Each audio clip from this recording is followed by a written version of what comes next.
In front of me is Samsung Galaxy M15 and today I would like to show you how you can delete a password from Google Passwords Manager.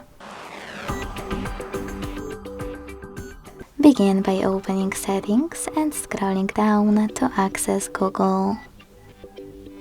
Then click on All Services. Select Autofill, Autofill with Google, and Google Password Manager. Finally, click on one of your passwords that you wish to delete and enter your current login method. Then hit the delete button next to the edit one and confirm your choice in the pop-up. Thanks so much for watching. If you enjoyed this video, leave a like, comment and subscribe. Bye!